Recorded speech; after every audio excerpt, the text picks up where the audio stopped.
Vamos orar pela vida do pastor. Oremos.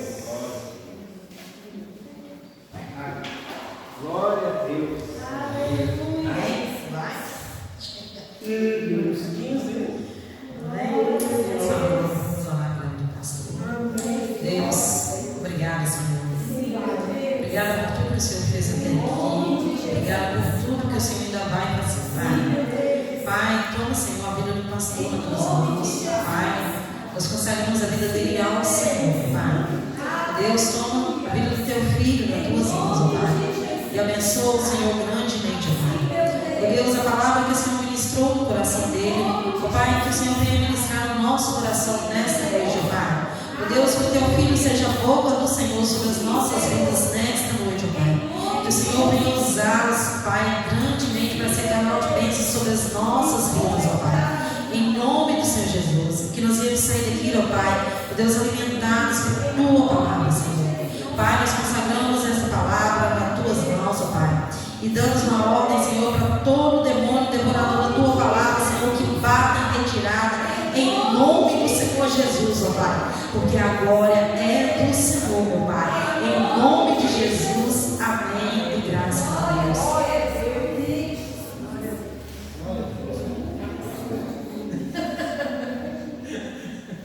Queridos, a paz do Senhor Jesus, amém? Glória a Deus.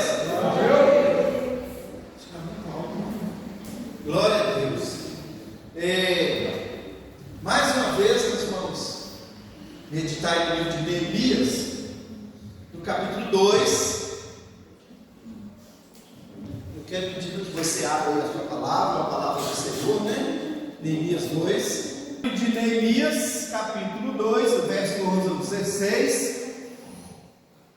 Eu coloquei aquele texto, aquele tema ali, ó, cala a boca, Batista. Alguém de vocês aqui lembra dessa frase? Lembra? Lembra? Cala a boca, Batista. O Jô Soares falava isso, né, na década lá de 70, bem início dos anos 80, tinha um programa, né, tinha o Batista, né, os dois não morreram, né? Na escolinha do professor Raimundo, né? Tem essa palavra aí que reprimiu um pouquinho o Batista de falar, né? E às vezes a gente precisa de nos repreender também, de falar algumas coisas, né? Às vezes a gente fala o que não deve, e por causa disso nós às vezes sofremos muito, e às vezes também ouvimos o que não deve, né? A minha mãe fala que minha mãe diz que quem fala o que não deve ouve o que não quer, né? Então, às vezes a gente comete esses erros aí e a gente sofre um pouquinho por causa disso. Eu estou insistindo no texto de Neemias, porque eu e algumas pessoas aí, nós estamos numa campanha de oração aí, de 52 dias de oração, de jejum, de leitura da palavra, e Deus está falando, né? Essa já é a quarta vez seguida que eu estou lendo o livro de Neemias. Hoje li o capítulo 4, estou com um capítulo atrasado, e a nossa campanha termina da semana de amanhã, né? A outra, né? Completa os 52 dias que a gente está nesse propósito aí, por isso que quanto mais a gente lê a palavra, mais ele fala com a gente. E lendo esse texto aí, capítulo 2, novamente, pela quarta vez, essa parte aí do versículo 11 ao 16, Deus falou comigo tremendamente de algumas coisas que a gente faz. Então vamos ler para a gente ver primeiro, que diz assim: e cheguei a Jerusalém, e estive ali 3 dias, e de noite me levantei, eu e poucos homens comigo, e não declarei a ninguém o que meu Deus me pôs no coração para fazer em Jerusalém. E não havia comigo animal algum, senão aquele em que estava montado. E de noite saí pela porta do vale, e para o lado da fonte do dragão, e para a porta do monturo, e contemplei os muros de Jerusalém, que estavam fendidos, e as suas portas que tinham sido consumidas pelo fogo. E passei à porta da fonte, e ao tanque do rei, e não havia lugar por onde pudesse passar o animal em que estava montado. Ainda de noite subi pelo ribeiro e contemplei o muro, e virando entrei pela porta do vale, assim voltei. E não souberam os magistrados onde eu fora, nem o que eu fazia, porque ainda nem os judeus, nem os sacerdotes, nem os nobres, nem os magistrados, nem os mais que faziam a obra, até então tinha declarado coisa alguma. Amém? Feche seus olhos. A Neuza já orou, mas nós vamos orar mais um pouquinho. Pai, muito obrigado, Senhor. Obrigado porque estamos aqui nesta noite com liberdade, né? Estamos aqui livremente, nada, né, nos força a estarmos aqui, mas nós estamos aqui, Senhor, porque o nosso coração arde pela Tua presença, pela Tua palavra. Deus, nessa noite nós queremos ouvir a Tua palavra, nós já cantamos, nós já adoramos, nós já louvamos ao Senhor. Agora, Pai, queremos também, Senhor, participar da palavra do Senhor. Que o Senhor ministre ao nosso coração nesta noite, que o Senhor fale ao nosso coração nesta noite, que a palavra do Senhor traga, meu Deus, algo novo na nossa vida, traga uma transformação, uma mudança de vida, que a palavra do Senhor seja um diferencial, né, nesta noite sobre a nossa vida, Pai. Que o Senhor diminua o homem, meu Deus, que o homem não venha falar nada de si mesmo, mas tudo aquilo que o Senhor direcionar. Que eu seja, Pai, nesta noite canal de bênção, que eu seja, Deus, nesta noite instrumento do Senhor para ministrar a Tua palavra sobre a vida dos Teus filhos, sobre as nossas vidas, para que esta palavra mude e transforme a nossa vida e que seja tudo para a honra e para a glória do Teu nome. Espírito Santo de Deus, assuma o seu lugar de honra no nosso coração, na nossa vida. Fique à vontade e faça a mudança que precisamos, em nome de Jesus. Amém. Graças a Deus, podem sentar. Amém, queridos? Queridos, prestem atenção.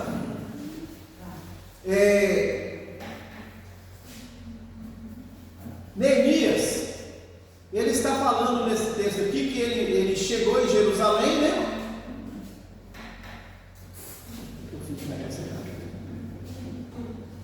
Ele chegou a Jerusalém e ele não contou nada para ninguém daquilo que Deus tinha ministrado no coração dele de fazer, né? Ele simplesmente, ele chegou, já tinha 3 dias que ele estava ali, e ele resolveu então dar uma volta, né, na cidade. Quando ele recebe a notícia do irmão dele, o irmão dele falou que Jerusalém estava assolada, que as suas portas estavam queimadas, e que eles estavam em desprezo e na miséria, né? Assim que a gente leu. Então Neemias, ele sente no coração, né, de ir para Jerusalém, para reedificar os muros, para reedificar, né, as portas, para restaurar as portas. E agora ele está em Jerusalém, já tem 3 dias que ele está em Jerusalém. Eu penso que ele chegou, ficou quietinho, não chamou a atenção de ninguém. Uma hora dessas aí, de madrugada, ele resolve sair para sondar como é que estão as coisas, né? E a palavra diz que ele vai dar uma volta, e ele vai passando por várias portas. Eu imagino que quando ele fala aqui, né, que tinha lugar que o animal nem passava, por quê? Porque tinha muito lixo, tinha muito entulho, né, tinha muita coisa jogada ali, ficou difícil. Eu imagino que durante um certo período ele foi a pé mesmo para ver o que estava acontecendo. Mas o que mais me chamou a atenção nesses versículos que nós lemos aqui, do 11 ao 16, é que ele não contou nada para ninguém. Ele fez tudo isso aí na calada, na surdina, quietinho, só ele. Ele começa falando que só ele, alguns homens, né, que estavam com ele, pouquíssima gente, e o cavalo, não tinha mais ninguém. Saíram lá de noite, né, tranquilinhos, sem chamar atenção, e foram fazer uma inspeção do que estava acontecendo realmente em Jerusalém, né? Se aquilo que o irmão dele falou para ele era verdade, que os muros estavam fendidos, que as portas estavam destruídas, ele queria ver o que precisava fazer. Amados, esse ano a gente está todo ano a gente tem o tema, né, para a gente trabalhar, e esse ano é o ano de colocar a casa em ordem. realidade, talvez vocês já perceberam isso também. Desde que nós chegamos aqui, né, já tem quase 14 anos, a gente trabalha com tema, e nunca que um tema foi tão real na nossa vida, né, da gente colocar a nossa casa em ordem, aquilo que está errado, a gente consertar. E quando se fala de colocar a casa em ordem, né, a gente entra então no processo de restaurar o que está ruim, né, aquilo que não está bom, da gente consertar, da gente refazer, da gente reconstruir o que está errado na nossa vida. É isso que Neemias vai fazer, ele vai reconstruir os muros. Queridos, olha, reconstruir é bem mais difícil que construir. Já pararam para imaginar? A Ângela está mexendo com o barracão lá, está reformando o barracão lá, gente do céu, que trabalho que dá. Dá muito mais trabalho. É um tal de quebra, é um tal de levanta a parede, é um tal de reboca, um tal de tira reboco, coloca a porta, tira a porta, põe janela, faz escada. Quanto mais mexe, mais vai aparecer. E a limpeza, limpa a casa? A limpeza, limpa a casa? Limpa a porta, limpa a porta. Poeira demais, sujeira demais, e limpa e suja de novo, tira entulho, tem mais entulho, carrega entulho, arruma mais entulho. Gente, construir, reconstruir é bem mais difícil que construir. Por quê? Porque exige muito esforço da nossa parte. Para reconstruirmos alguma coisa, é preciso que a gente se esforce muito, que a gente tenha muita coragem, muita disposição para reconstruir. Por quê? Na reconstrução temos a possibilidade de fazermos algo melhor que aquela que foi destruída. Conseguiu captar aí? Na reconstrução, obrigado, meu filho. Na reconstrução, a gente tem a oportunidade de fazer melhor do que aquilo que a gente havia construído.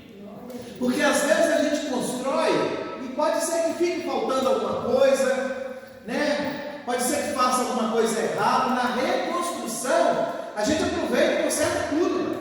Todos os erros, todas as brechas, né? É o que a Ângela está fazendo em casa, lá na casa dela, né? No barracão que ela aluga lá, ela foi só trocar o piso da casa. Aí teve que mexer na parede. Aí quando mexeu no piso, ela descobriu que o banheiro tinha um vazamento, teve que quebrar o piso do banheiro todo, mexeu no piso do banheiro. Aí resolveu fazer um outro piso na varanda, resolveu mexer na escada, tirar a escada, colocar uma rampa. Né, resolveu mexer no telhado, uma coisa vai puxando a outra. E aí, queridos, é que a gente tem condição de fazer melhor do que aquilo que a gente já tinha feito. Aleluia, glória a Deus. Glória a Deus, né? Por quê? Porque as lições aprendidas com a reforma, com a reconstrução, elas nos ajudam e nos fazem mais maduros, além de nos aperfeiçoar e nos capacitar para uma nova realidade. Não é? A gente aprende na reconstrução. Daquilo que estava errado, agora eu vou refazer e eu vou aprender com aquilo. Se eu estou refazendo, ou porque foi muito bom e compensa fazer de novo, ou porque estava ruim e eu agora quero fazer bem feito. Então nós nos aperfeiçoamos na reforma, na reconstrução, né, daquilo que não estava bom. Se para uma construção de algo físico e palpável precisamos de disposição, imagina quando se trata de reconstruir vidas. Imagina, né? Quando a gente vai fazer uma reconstrução, quando a gente vai construir uma casa, quando a gente vai construir uma igreja, sei lá, seja o que for, quando a gente vai reconstruir, se já precisa de muita disposição e dinheiro, né? Imagina reconstruir vida. É muito difícil, mas é muito, né? É muito bom por causa das lições que a gente aprende com isso. E lá no verso 11 de Neemias, capítulo 2, a palavra diz assim: olha, e cheguei a Jerusalém e estive ali 3 dias. Ninguém sabia Ele não fez nada nesses 3 dias, ele ficou quietinho.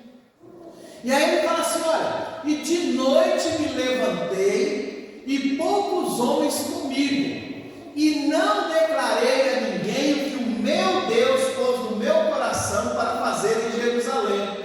E não havia comigo animal algum, senão aquele em que estava montado. Presta atenção. Não declarei nada a ninguém. Ficou, ó. Deus mandou ele fazer. Deus tirou ele de onde ele estava, mandou ele ir para Jerusalém, deu para ele uma missão, e ele chega lá e fica quietinho. No verso 13 diz assim: olha, de noite saí pela porta do vale, e para o lado da fonte do dragão, e para a porta do monturo, e contemplei os muros de Jerusalém, que estavam fendidos, e as suas portas que tinham sido queimadas a fogo. Ele vai fazer uma sondagem, e ele vê, como que está destruído tudo aquilo ali.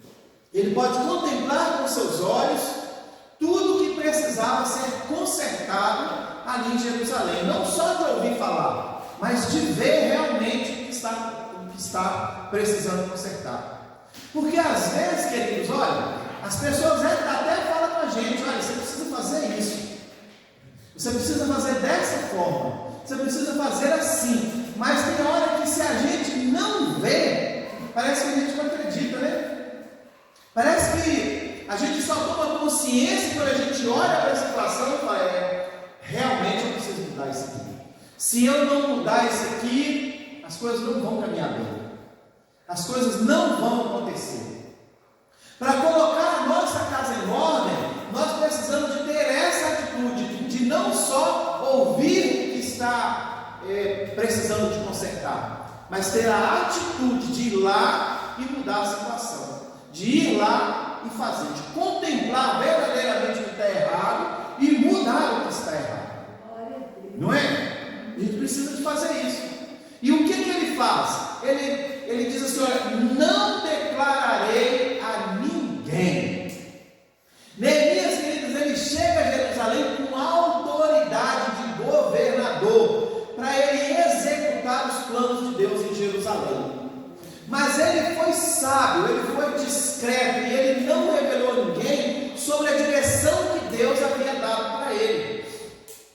Neemias, ele decidiu fazer uma vistoria cautelosa, uma leitura cautelosa, da situação daquele lugar. Neemias, ele decidiu conhecer primeiramente quem eram as pessoas que acompanhavam ele.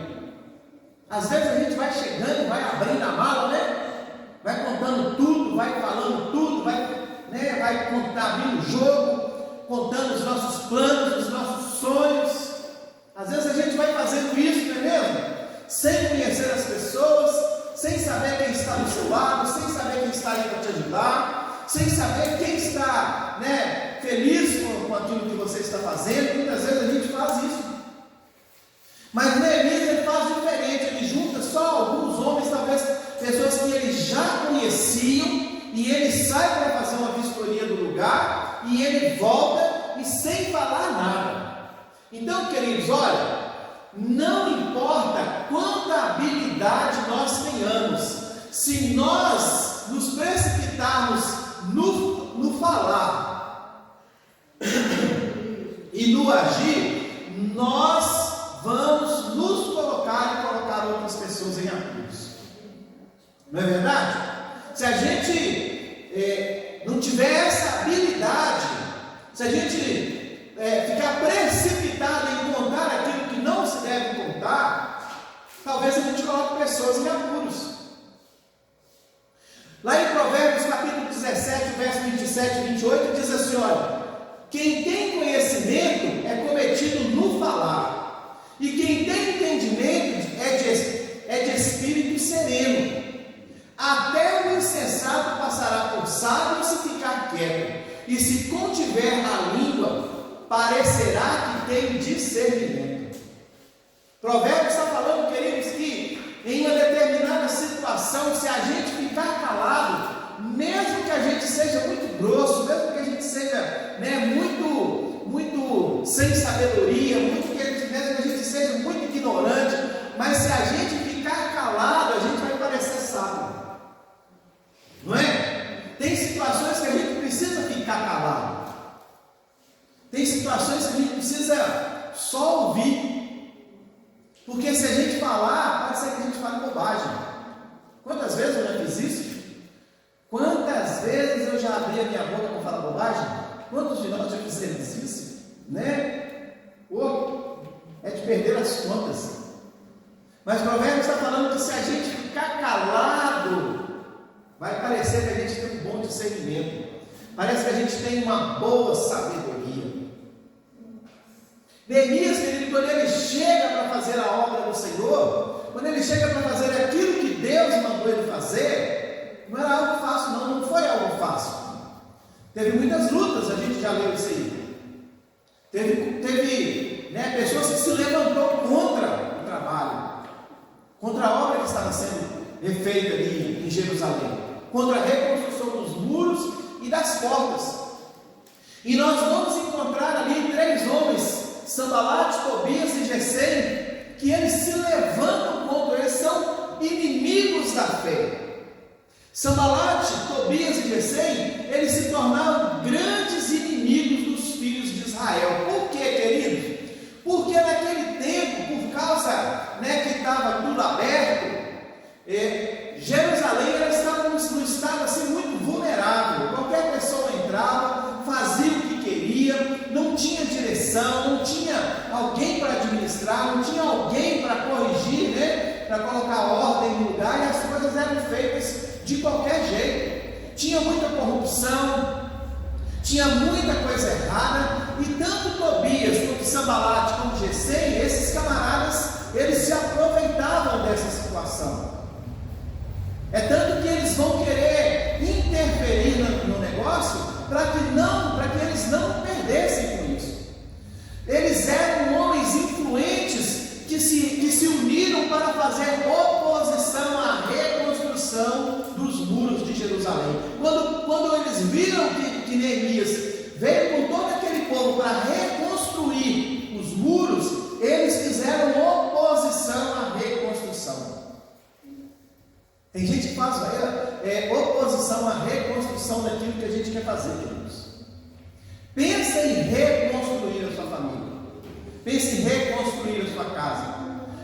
Quantos conselhos errados nós ouvimos? Quantas pessoas se levantam contra, dizendo para você não fazer isso, para você não tomar essa atitude? Quantas? Quantas pessoas questionam?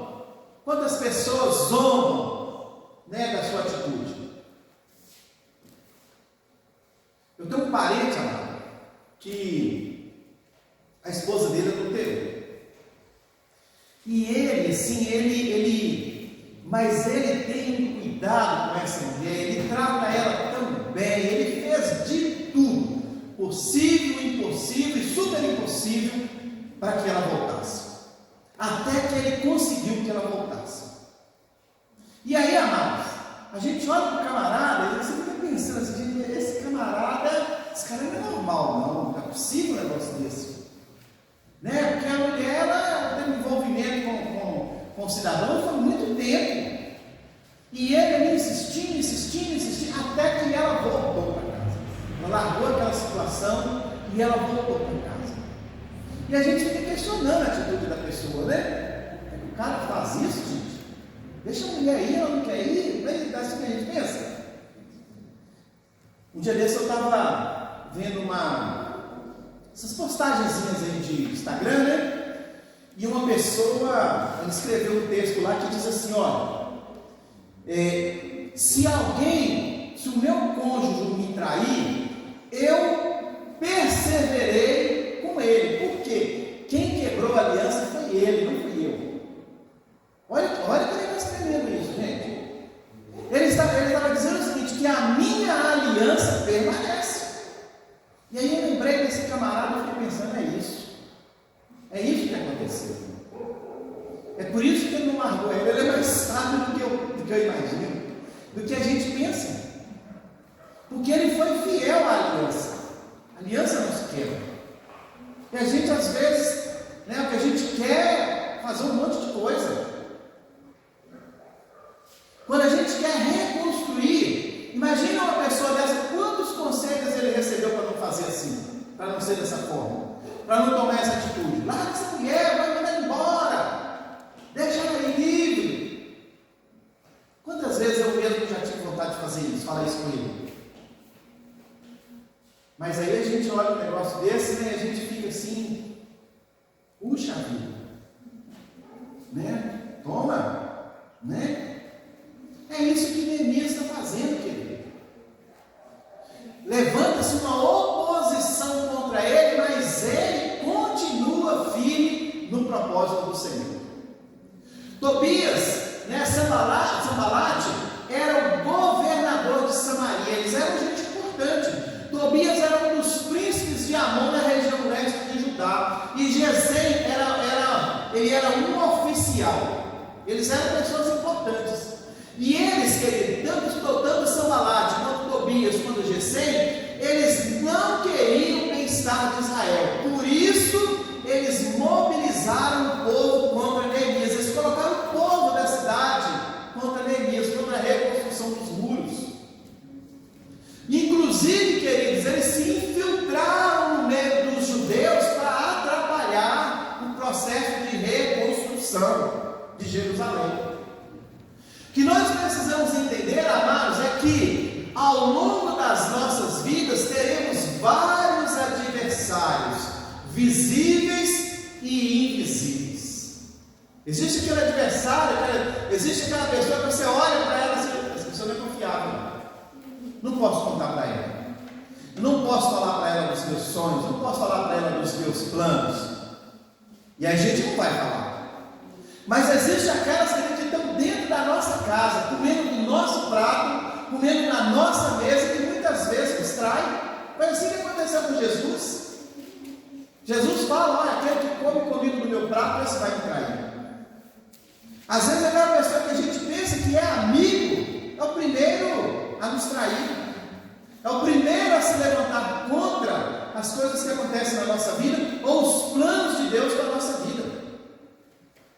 Quantas pessoas que nós conhecemos que já deu uma palavra de derrota para os nossos sonhos, para os planos que Deus deu para nós? Quando a gente precisa de fazer alguma coisa, quando a gente sonha em fazer alguma coisa, você conta para a pessoa errada e ela te dá uma palavra que te mata. Não vai dar certo isso. Para que você vai mexer com isso? Você não vai dar conta, você não vai chegar, né, no final disso. Você não vai conseguir fazer. Queridos, o que nós precisamos entender é que ao longo das nossas vidas teremos vários adversários, adversários visíveis e adversários invisíveis. Nós temos, queridos, inimigos invisíveis ao lado de nós. Se a gente não prestar bastante atenção, a gente não consegue detectar quem são eles. Parece amigo, mas é inimigo. O padre Fábio de Mello, ele fala que a gente conhece o amigo na hora da alegria, porque é difícil a pessoa se alegrar com a nossa alegria. Se alegrar com a nossa alegria, ele é nosso amigo. Aí ele fala que na tristeza é fácil, chorar no velório é fácil demais. Só chegar lá e chorar, parece que a pessoa é solícita com aquela situação, parece que ela está ali para te apoiar. Chorar ali é fácil, mas se alegrar na nossa alegria é muito difícil, assim que ele fala. Então, quando você tem um propósito, quando você tem um sonho, quando você está decidido em fazer alguma coisa, e alguém se alegra com a sua atitude, quando você tem sucesso, e alguém se alegra com o seu sucesso, esse verdadeiramente é seu amigo. Queridos, nós temos uns como adversários declarados e outros como amigos, como inimigos secretos. Aquele que parece que é nosso amigo, mas que a todo tempo te apunhala pelas costas, que fala mal de você, que expõe a sua vida, né, a sua família, que conta para todo mundo, né, os seus planos, os seus sonhos. de amigo, que parece amigo, que na verdade são inimigos invisíveis, que muitas vezes nós não vemos. Eu trabalhava numa empresa, querido, eu era vendedor, e eu ganhava bem, graças a Deus eu ganhava bem. Foi a melhor empresa que eu já trabalhei, foi essa. E eu comecei a trabalhar nessa empresa em 94. Gente, e eu vendia bem, eu ganhava bem, era comissão, eu ganhava muito bem. Aí quando eu casei, eu trabalhava naquela região ali do Justinópolis, e eu vendia cerveja naquela época, né? E quando eu saí, quando eu me casei, eu mudei de rota, pedi para mudar de rota. Eu fui para uma rota que era dentro da minha casa, a minha casa estava dentro da rota. Todo dia de manhã eu passava lá para tomar café, eu passava lá para almoçar antes de ir para a empresa, e eu vendia bem. E lá dentro da minha, por ser ali na entrada do São Benedito, né? Era o caminho que os outros vendedores iam para as rotas. A gente todo dia parava na padaria, comprava ali uma coisa, um pão, uma mortadela, um presunto, comprava alguma coisa e íamos lá para a minha casa, e a gente fazia café, e ali a gente, era uma turma, uns 10 vendedores mais ou menos. O meu lote lá enchia de moto naquela época. E aí esses eram os meus amigos. O supervisor estava lá, supervisor não, era vendedor, era só vendedor. Estava lá. Aí quando o primeiro deles se tornou supervisor, ele contou para o gerente que a gente fazia isso. Aí começamos a ser vigiados, para não ir para a minha casa. Mas aí a gente ia escondido. E eu estava ali naquela rota, né? E era uma rota que vendia bem, vendia muito bem, tão bem como a outra que eu deixei para trás. E um desses meus amigos, entre aspas, né? Um desses meus amigos, que era um sujeito muito puxa-saco, sabe aquele cara que se promove porque ele não tem competência, mas ele é puxa-saco?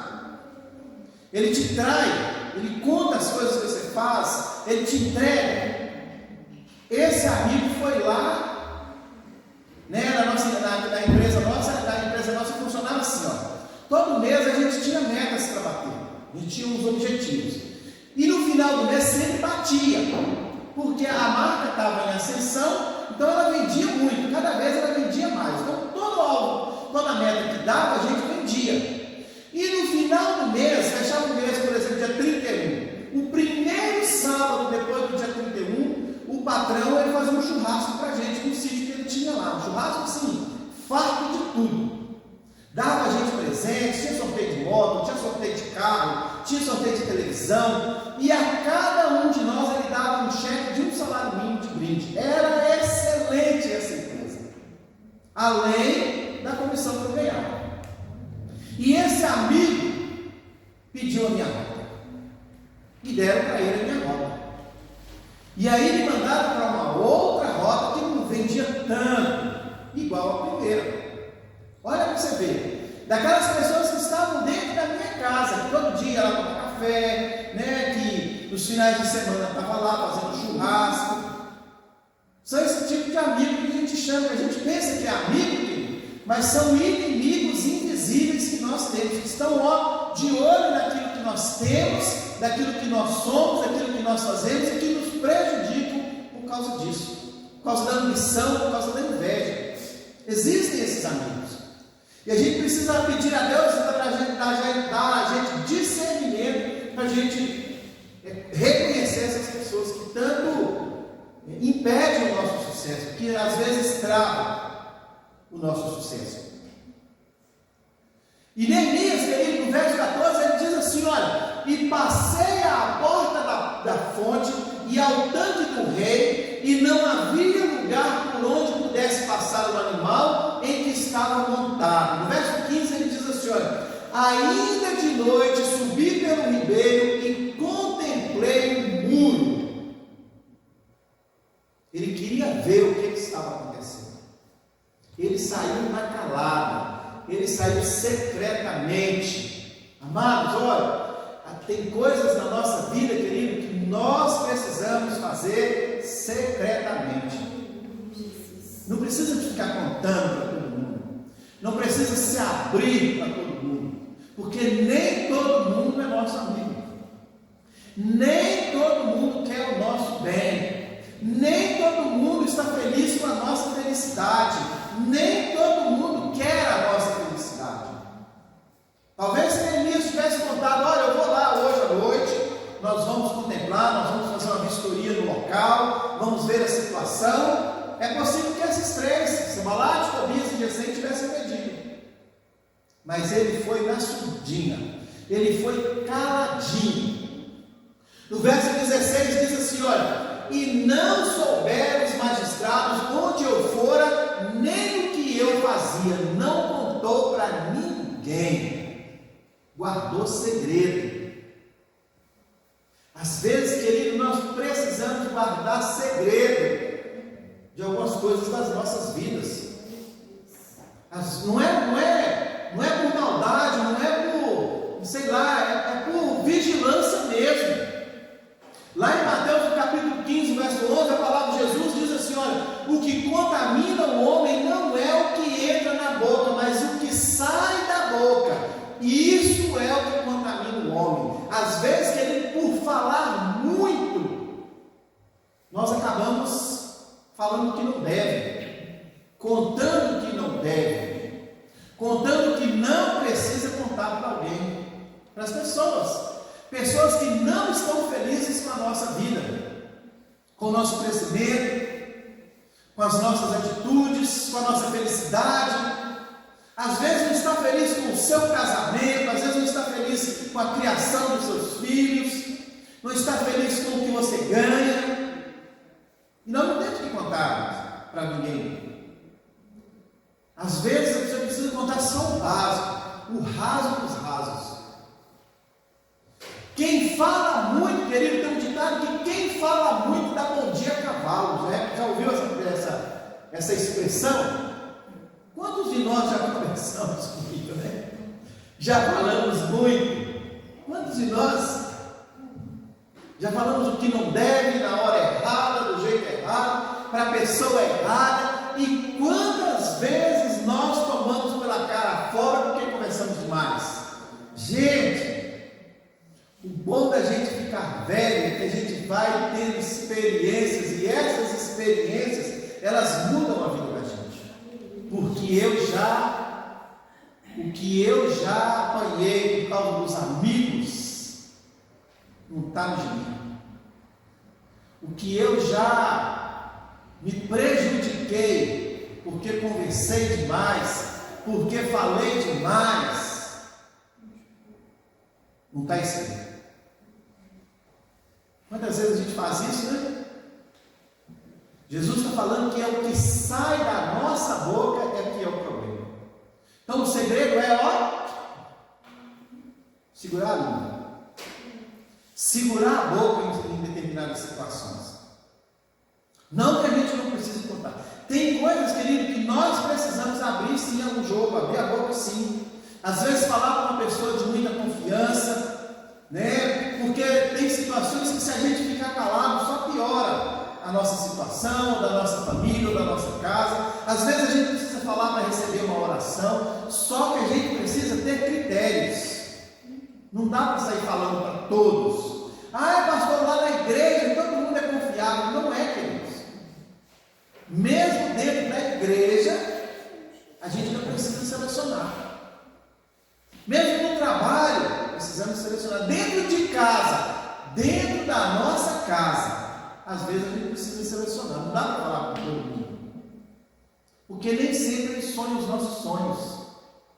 Nem sempre se alegram com a nossa alegria. Quantos irmãos vivem em pé de guerra dentro de casa? Quantos casais vivem em pé de guerra dentro de casa? E que não dá para um desabafar com o outro, para um contar com o outro. Quantos prejudicam um ao outro dentro da própria casa? Quantas vezes nos damos mal por falar demais, por falar o que não deve? Queridos, olha, a palavra ela tem poder, ela pode matar ou ela pode dar vida a uma pessoa. Aquilo que nós falamos pode ser benéfico, como também pode ser prejudicial, tanto para as nossas vidas quanto para quem está perto de nós. Palavras que podem destruir ou podem edificar. A palavra tem poder. Aquilo que sai da nossa boca, querido, ela se transforma em lei, transforma em documento, tanto no mundo espiritual quanto no mundo real. Quantas vezes nós ficamos presos em algumas situações por causa de palavras que nós liberamos?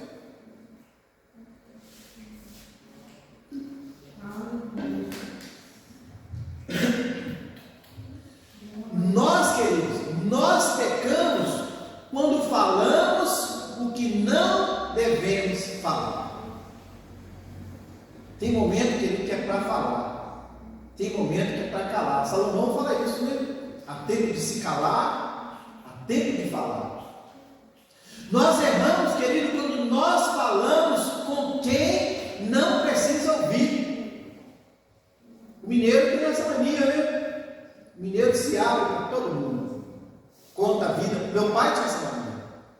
Se você encontrasse meu pai a primeira vez, ele falava: olha, eu trabalho à noite, eu saio tal hora, eu chego tal hora, olha, eu ganho tanto. Se você chegasse lá em casa, ele apresentava a casa para todo mundo, levava no quarto, levava no banheiro, levava na cozinha, contava tudo. Contava tudo. Meu pai era desse jeito. A gente faz isso. Nós erramos muitas vezes. Meu pai, uma vez, meu pai, na época, ele vendeu um lote, e ele vendeu esse lote na época por 200 mil. E ele dividiu 100 mil para ele, 100 mil para minha mãe. Minha mãe é assim, ó, fala não. Fala de dinheiro com ela não, que ela não tem. Meu pai, só para você ter ideia, meu pai, quando ele começou, já estava ali ruim, né? Ele não estava muito bem de saúde, ele foi internado e ele tinha R$2.000 no bolso, no hospital. E não queria que despegasse não queria que tirasse não. Lógico que queria assumir. Meu pai era do tipo de pessoa que ele gostava de tomar uma cervejinha e ele ia no bar e na hora de pagar ele tirava o dinheiro. Aí contava 100, 200, até achar a nota uma por uma para mostrar que ele tinha dinheiro.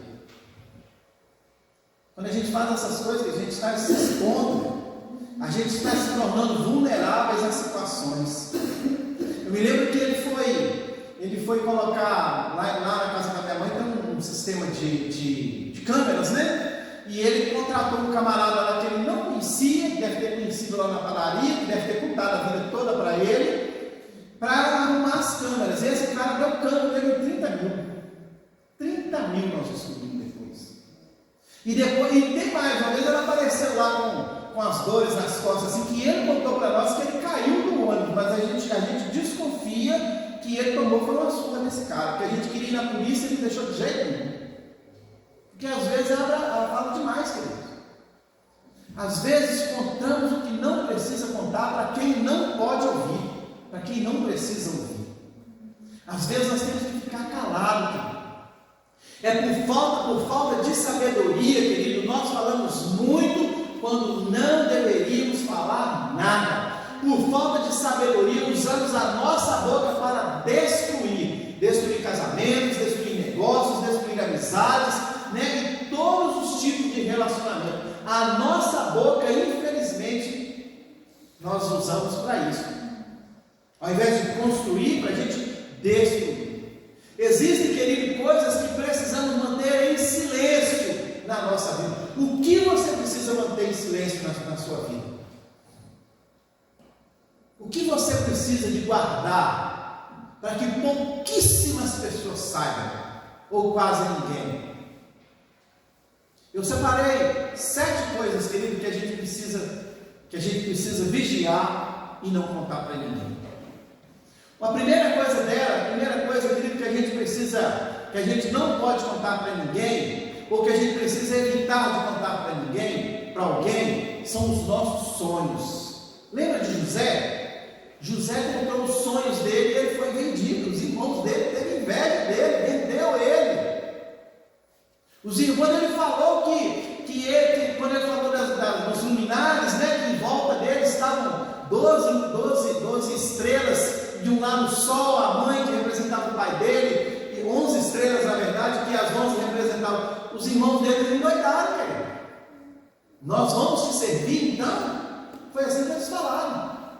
E eles venderam José, fizeram uma casinha de caboclo para José e vendeu José. Se tem uma coisa que a gente precisa, querido, parar de ficar contando para os outros, são os nossos sonhos. Quantos são sonhos para Deus, querido? Uma coisa, querido, que nós não devemos contar para as pessoas são as nossas fraquezas. Qual é a sua fraqueza? A minha fraqueza é que eu sou mentiroso. Não, mentiroso é um defeito, mesmo é fraqueza. Pastor, eu sou... qual a fraqueza aí, gente? Ambicioso? Eu tenho muita vergonha? Eu tenho vergonha. Eu sou muito vergonhoso. Às vezes a gente conta, né? Sou tímido. Eu não sei falar em público. Imagina uma pessoa que não sabe falar em público e se convidar, você não precisar de falar. Não vai falar, querido. Se você ficar contando, não vai te deixar contar. Não vai te dar a oportunidade da palavra. Porque sabe que não vai conseguir. Queridos, olha, não conte para as pessoas as revelações que Deus te dá. Tem coisa, querido, que não precisa falar. Deus revelou, fica quietinho. Deixa Deus agir. Deixa Deus trabalhar. Às vezes a gente fica tão feliz, né? Deus me falou isso. Deus me falou, vou fazer assim. Para quê? Fica no secreto com Deus, amor. Queridos, olha, não conte os seus problemas pessoais. Gente, a gente tem essa mania, né? De sair contando os nossos problemas pessoais para todo mundo. Às vezes eu olho lá no Instagram, às vezes eu olho lá nas redes sociais e eu vejo pessoas contando, né, os seus erros, as suas falhas, as suas dependências, as suas feridas. E eu fico pensando, para que é isso? Para quê? Será que está contando? É para ficar lambendo a ferida? Será que é para as pessoas terem piedade de mim? Ou será que é para alimentar a ferida? Para que fica contando? Para que vai pôr lá no Facebook? Para que vai colocar lá no WhatsApp? Para quê? Qual a necessidade? Não conte, querido, seus problemas pessoais, a não ser que seja uma pessoa de extrema confiança. Uma coisa, querido, que nós não devemos contar o que você tem, nem o que você gasta, nem quanto você ganha. A gente às vezes tem mania de contar, né? Eu tenho um lote lá em Jaboticatubas. Eu tenho um sítio lá em Funilândia. Para quê? Eu ganho 3 mil reais por mês. Para quê? Também precisa saber disso. Não é? A gente não faz isso? Eu trabalhei, quando eu vim para cá, quando a gente veio para cá, o pastor tinha construído um prédio lá em Santa Luzia. E assim que eu vim para cá, ele ia rebocar lá e ele perguntou se eu queria trabalhar de ajudante de pedreiro lá com os 2 pedreiros que tinha lá. E aí eu aceitei o serviço, né? E os 2 eram diáconos, 2 diáconos. Aí um era empregado da igreja, ele ganhava um salário meio da igreja. O outro trabalhava de autônomo, então ele ganhava mais. E aí o que aconteceu? Eles estavam lá conversando, falando de trabalho, né, de salário, tudo. E aí o que trabalhava autônomo declarou que ele ganhava mais. E começou a insultar o outro, porque o outro era funcionário da igreja, que ele era bobo, porque ele ficava ganhando só aquilo, que ele poderia ganhar. E aquilo ali causou uma confusão entre eles, né? E aí chegou um momento que o que ganhava mais, teve um dia que ele pegou o pagamento dele, o dinheiro dele, e jogou para cima assim, para que o outro visse o dinheiro. Nem quer ter um monte de nota assim no chão assim. E aí o outro ficou irritado. Claro, né? Estava zombando dele, que ganhava muito. Aí eu estava iniciando aqui, eu chamei os 2 e chamei ele, né? Na verdade, chamei ele primeiro e falei com ele assim: olha, o que você fez aqui a gente não faz em lugar nenhum, filho. Se você fizer isso lá na obra com os peões, eles te arrebentam, eles te matam por causa do seu dinheiro. pode fazer um negócio desse não. E por causa disso eles ficaram inimigos por um tempo, não falavam, não se conversavam. 2 diáconos, não se conversavam. Aí um falava comigo assim, um me chama até hoje, me chama de Adilson e o outro me chama de pastor. Até hoje eles estão lá. Aí um falava assim, ô Adilson, fala aí, ó, não vai rebocar essa parede aqui não?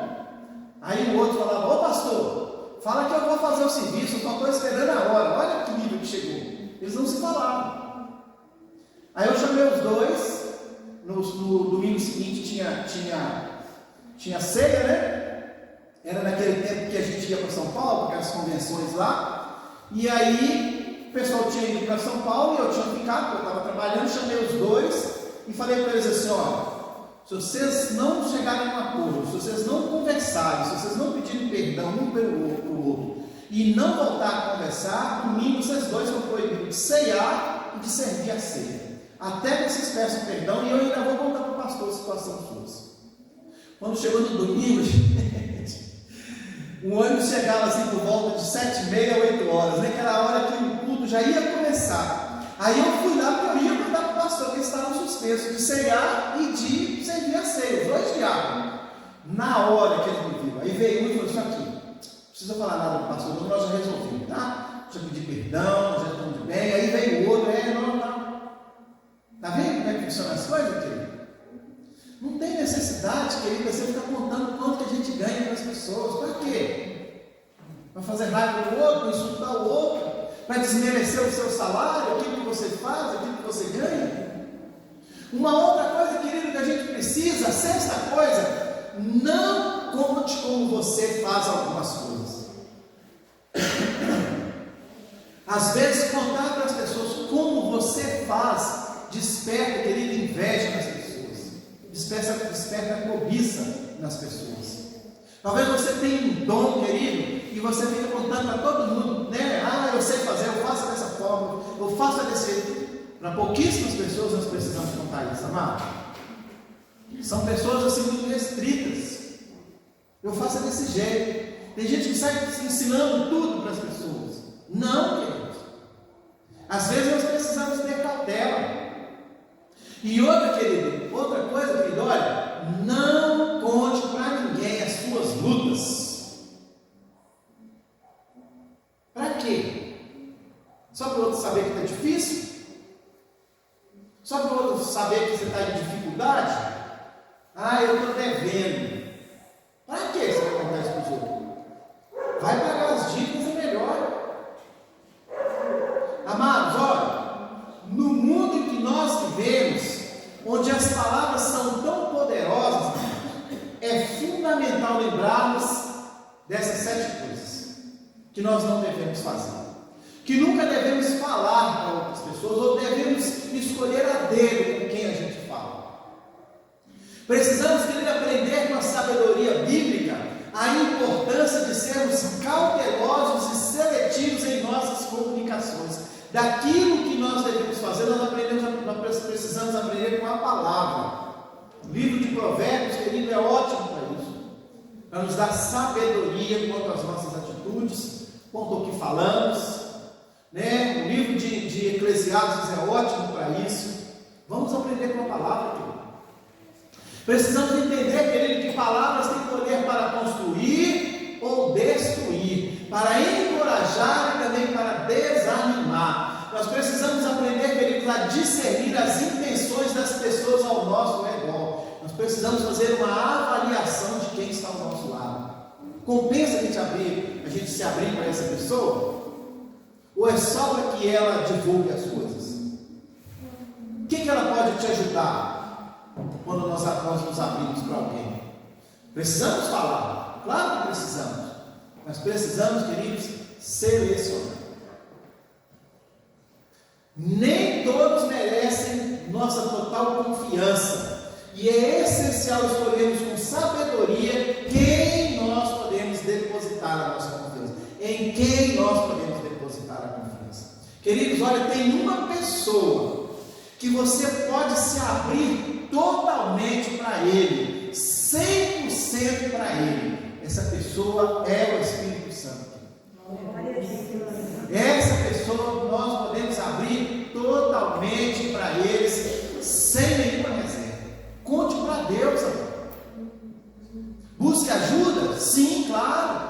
Busque apoio? Sim, claro, mas primeiramente conte para Deus. Conte com Ele, porque Ele não vai nos frustrar. Ele vai, pelo contrário, nos dar sabedoria, direção. Isso Ele vai fazer na nossa vida. Queridos, nós devemos procurar amizades baseadas na integridade, na justiça, pessoas que nos conduzam pelos caminhos retos. Não dá para sair se abrindo para todo mundo, amados. Temos que vigiar. Jesus ele fala assim: ó, orai e vigiai. Presta atenção, querido. Segura mais a língua, segura mais a boca, fica esperto.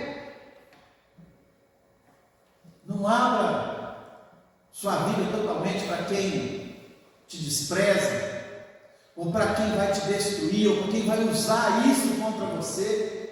Às vezes, querido, nós falamos coisas que as pessoas tomam para usar contra a nossa vida.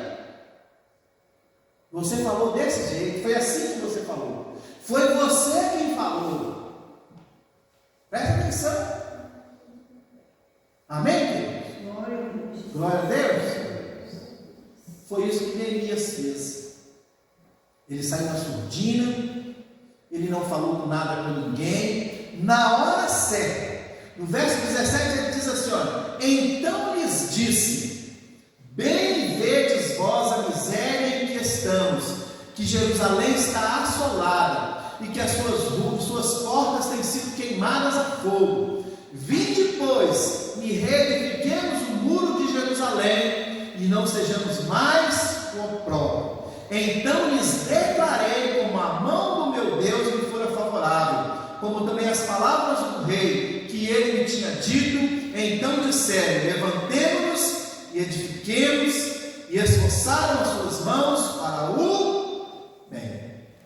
Só quando ele sentiu segurança, só quando ele sentiu que era o momento, é que ele abriu para aquele povo sobre o que Deus tinha ordenado para ele fazer. Na nossa vida, queridos, nós precisamos aprender a fazer isso, ter cautela em abrir a nossa vida para as pessoas. Sabe o que meu pai falava? Meu pai falava: a minha vida é um livro aberto. Contava tudo para todo mundo, se expunha para todo mundo. E a gente, querido, a gente apanha muito com essa situação. As pessoas, elas nos prejudicam muito quando nós temos atitude desse tipo. Nós ressuscitamos a cobiça das pessoas, a inveja das pessoas. Queridos, a inveja é algo terrível, que ela destrói a nossa vida. Uma pessoa invejosa do nosso lado, ela destrói a nossa vida. Precisamos ter cautela, precisamos ter sabedoria. Amém? Vamos ficar de pé para a gente orar? Pai, em nome de Jesus, Senhor, Deus, que o Senhor nos dê sabedoria, Pai, que o Senhor nos dê discernimento, que o Senhor, meu Deus, continue ministrando no nosso coração, para que a gente seja cauteloso, para que a gente seja sábio, né, na hora de abrirmos o nosso coração para alguém. Meu Deus, em nome de Jesus, se quando for necessário que se faça isso, Pai, que o Senhor coloque ao nosso lado, Deus, pessoas que realmente vão edificar a nossa vida, que vão nos ajudar, Senhor, a resolver a situação, resolver os problemas. Pai, em nome de Jesus, coloca do nosso lado pessoas confiáveis, pessoas, meu Deus, responsáveis, pessoas, meu Deus, cautelosas. Deus, é no nome de Jesus que nós te pedimos, Pai, nos dê, Senhor, entendimento, nos dê, Senhor, sabedoria, Pai, no nome de Jesus, Senhor. Deus, é no nome de Jesus que nós oramos e te pedimos, que o Senhor, Pai, nos leve de volta para casa, amparado, protegido, guardado, Deus, pela tua mão poderosa. Senhor, tira do nosso caminho todo mal, tudo que não presta, guarda a nossa vida, guarda a nossa casa, guarda a nossa família. Senhor, nós te pedimos no nome de Jesus. E no mais, irmãos, que o amor de Deus, o nosso Pai, que a graça salvadora do Senhor Jesus Cristo e a doce comunhão e consolação do Espírito Santo seja com cada um de nós e com todo o povo de Deus espalhado sobre a face dessa terra, hoje, agora e para sempre. Amém, amém, amém. Nosso texto de